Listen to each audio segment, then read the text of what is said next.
So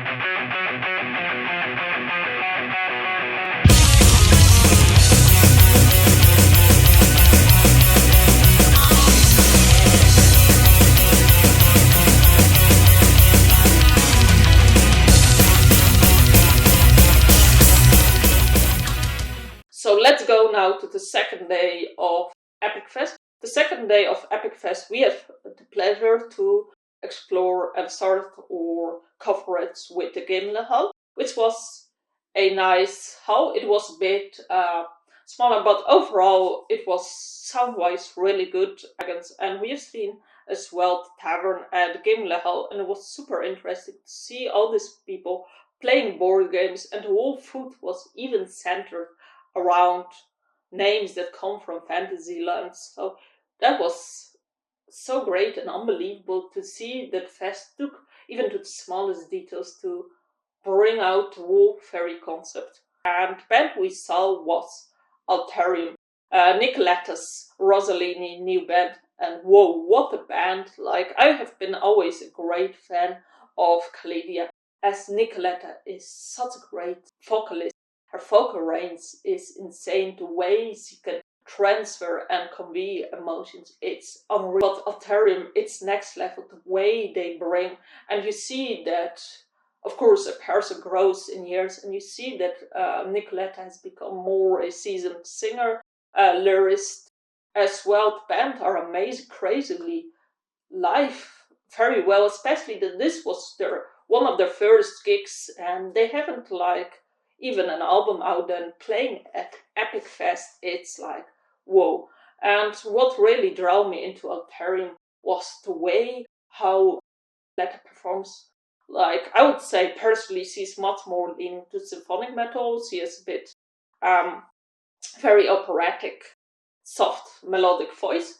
However, she's very different because she not only conveys, transfers emotions, but she's a kind of old school metal performer where she goes to the left, to the right, going with her fist, like doing chants and engaging the audience to chant alone. So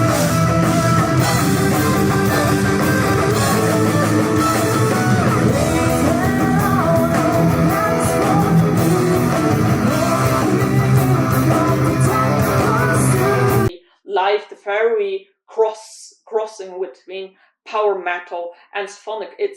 She's like landing from both of the two worlds and mixing it together in a nice power symphonic switch. And she's a gamer as me as well, and it's super interesting how she as well conceptualize games into music, like Crossroad Indit has just been released, and that was sung as well in Epic Fest, and was so nice. And it was so great as well to see her covering Bismarck from Sabaton. I'm not a Sabaton fan, to be honest, but I really liked how another vocal range, like flavor of her voice, was explored this way, and how she got all the crowd to raise their fist. It's unbelievable that a band on the beginning of the journey can move such big, huge audience, and the guitarists like Luke Paolo are fantastic as well, as they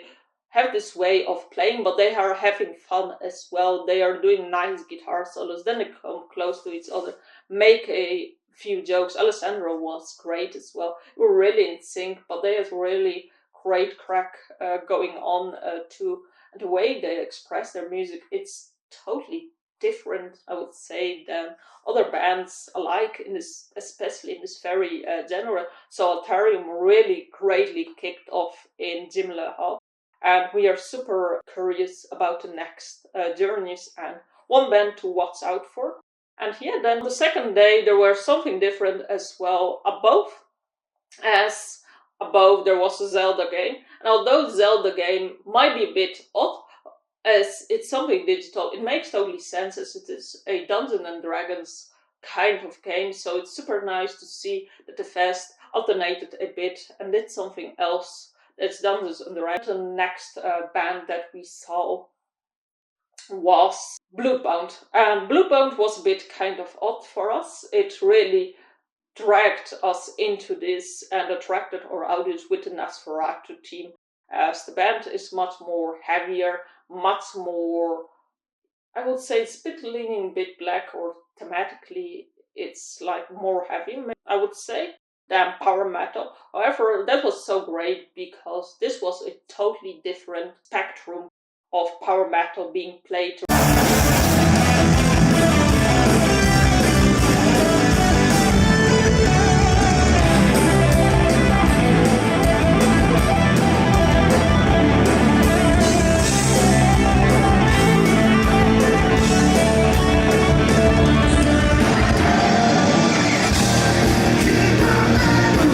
Riffs they had was super nice. It was super faster than other bands as well. They had really great crowd engagement, and you saw that this very performance a different crowd engagement was. I would recommend to check out the videos we have done. As it's hard to describe, but basically it was much more a heavy metal response where people were raising their horns. So it was super nice to see a different kind of power metal, a different kind of crowd engagement. And then after Bloodbound, we saw the band Twilight Force, and whoa, what a band! Like, they really went full into being characters of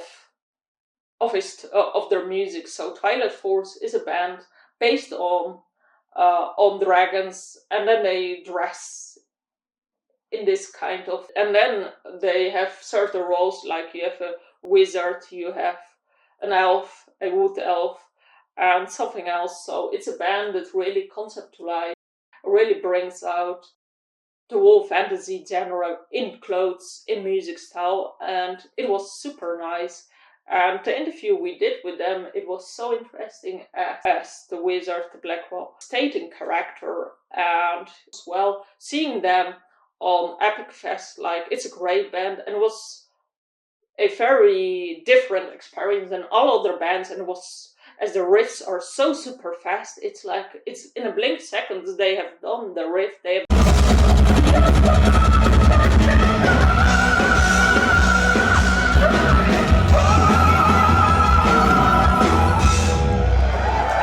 done their music, and one can say it's a bit too fast. Like, I remember that everyone press was after 3 songs, is this it? Whoa, this is so quick.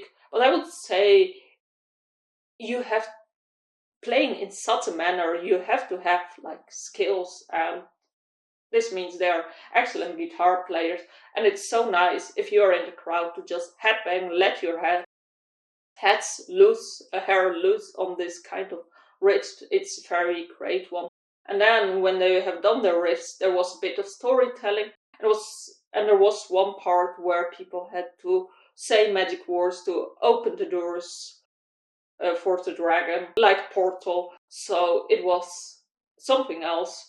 And then there were the dragons as well, like blow up dragons going on in the crowds. And yeah, overall, Twilight Force was a whole different level, and how the bands like incorporate and becomes one with their concept, it's admirable.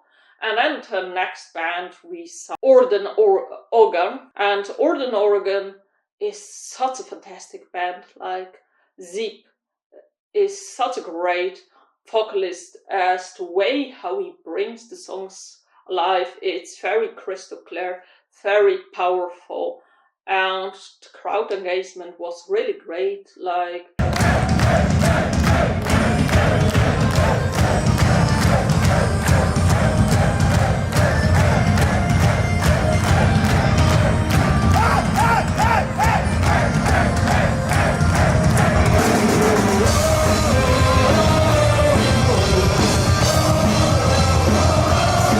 it was like everyone was in a chorus. So again, a whole totally different experience, how the music was perceived, but as well brought out. And yeah, we really enjoyed Orden Organ. So yeah, in short, Epic Fest is laid in a very beautiful, soothing location, as this very location is all about magic, dragons, unicorns. Like, Copenhagen has so much stories to tell, and we would love to be back there. But the fest itself, it's amazing to see how many into the small details the festival went, just make the whole experience whole, to bring out the whole ferry out. It's well done, and yeah, this was a review. We certainly give Epic Fest a go, 100%. You have to be, especially if you are into Dungeons and Dragons power metal, there is no other place to be. And if you are not so much into power metal, like me maybe, it's very nice as well, because you will learn so many fantastic bands. It's such a great atmosphere that you can find elsewhere. So yeah, links below if you want to go for April 2025. There are great bands like Stratovarius, Theocracy, and much more. So yeah, check it out, subscribe and like, as we have regularly new content, and bye, see you next time.